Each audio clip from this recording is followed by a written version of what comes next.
God of War!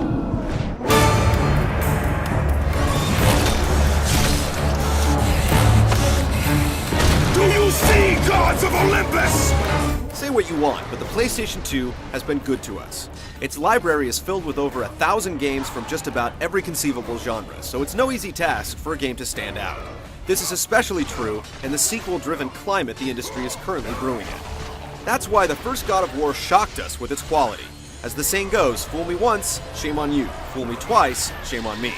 God of War 2 is looking to prove that there's no trickery going on, but does it belt out the system's swan song, or come down with a serious case of laryngitis?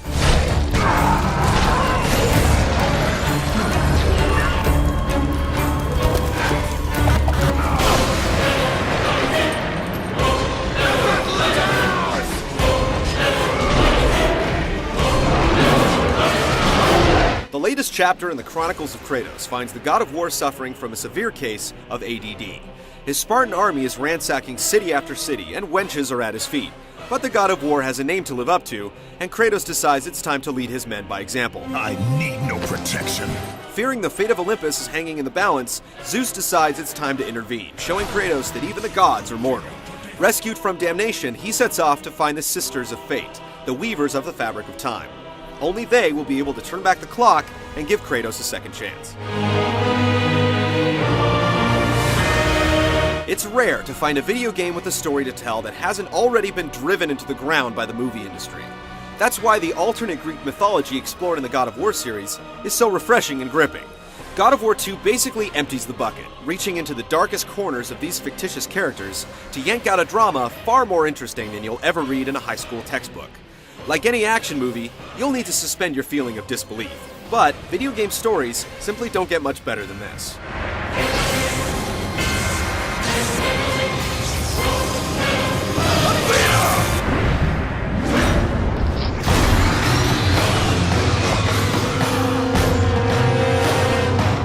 Like the first game, God of War 2 is 100% linear. There are some hidden areas to discover, but otherwise, everyone who plays the game is going to enjoy the same exact experience. Of course, that's not a bad thing when the experience is this good. The pacing here is nearly perfect. Things start off with a bang, and the first few hours are some of the finest you will ever experience in the medium. The game finds its groove after that, reprising the series' platforming and puzzle elements before the final act, which makes the word crescendo seem meek. Kratos is stripped of all his abilities at the outset, so a big part of the game is powering up the blades while finding new magic and weapons in the process. Each weapon or spell can be bumped up several levels by collecting red orbs.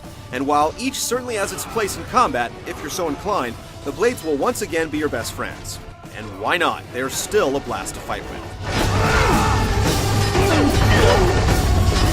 That's not to say that all you'll be doing is ripping into enemies. Like the first game, there's a huge platforming and puzzle element at play, as well as plenty of context-sensitive moments and mind-blowing boss battles. Gone are the long slogs through wave after wave of repetitive enemies. You jump platforms and solve brain twisters just as often as you spill blood in God of War 2, and it keeps the game from ever turning into a drag.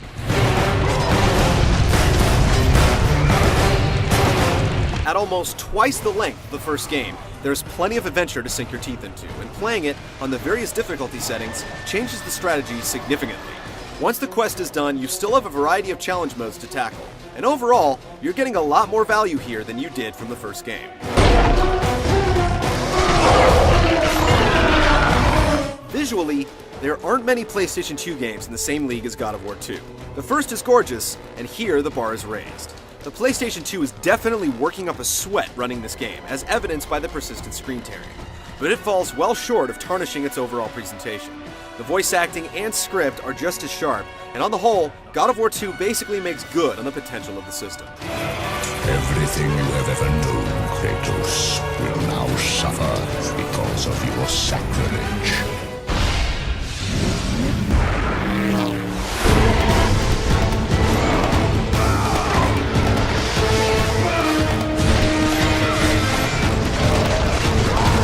We've been playing hack and slash games for a long time, and that's ultimately what God of War 2 is. The buttons on your DualShock 2 are definitely going to get a workout as you pound out combos with the blades. What sets this series apart from the rabble is the depth. There are so many different weapons, and through their various upgrades, it can take a while to master each one. The enemies are still a bit slack-jawed, often standing around seemingly waiting for their turn to be felled. That's not to say the game is easy, it's far from it. With so many enemies looking to take a chunk out of Kratos' hide, you'll have to make ample use of the Rage of the Titans. By clicking down on both analog sticks, Kratos will become engulfed in flames and start wrecking shop, giving him a new set of attacks in the process. Then there's the magic, which thankfully can be employed while moving this time around, which gives the game a lot more latitude in setting up combat scenarios. Navigation is another big gameplay element, and Kratos has no shortage of ways to get around. There's a lot of swinging on the chains across huge expanses, and it's handled flawlessly. Hopefully, the Castlevania team will play this game, as it's basically a blueprint of how it should be done in the third dimension. As if all the combat isn't enough, you constantly have to stay on your toes because context-sensitive moments can pop up at any time. While having to pound on the circle button to open doors gets a bit ridiculous by the end of the game, the rest of it is great. The boss fights are the biggest benefactor of this, and the commands are spaced in such a way that you're able to watch what's going on instead of training your eyes on one spot of the screen waiting for the next button input. Speaking of the boss fights, God of War 2 piles them on, and these aren't generic attack the weak spot affairs either. The creativity at work here is impressive, and we haven't played a game with more satisfying clashes since Resident Evil 4. Whoever programmed the camera for this game deserves a gold star. You have no control over it whatsoever, but you don't really need it. You're almost always given a perfect view. The only thing we would have liked to have seen was the ability to go into first person to help with some of the puzzles and navigation. But like the first game, it's not there. There are a few issues that should be mentioned. First of all, invisible walls everywhere. There are places you should be able to go that you simply can't. There are also some inconsistency issues where navigation is concerned. There are ledges that Kratos can blatantly reach, but the game simply won't allow him to grab onto them until some other condition has been met. It's not a huge deal, but it demonstrates that there's one clear way to complete the game, and can make some puzzles more confusing than they should be.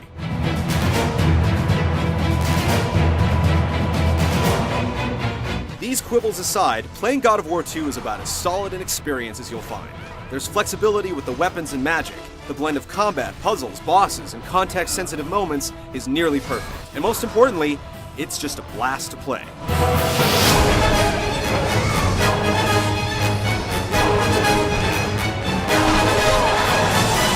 For every video game system, there's a piece of software that defines its capabilities. God of War 2 is that game.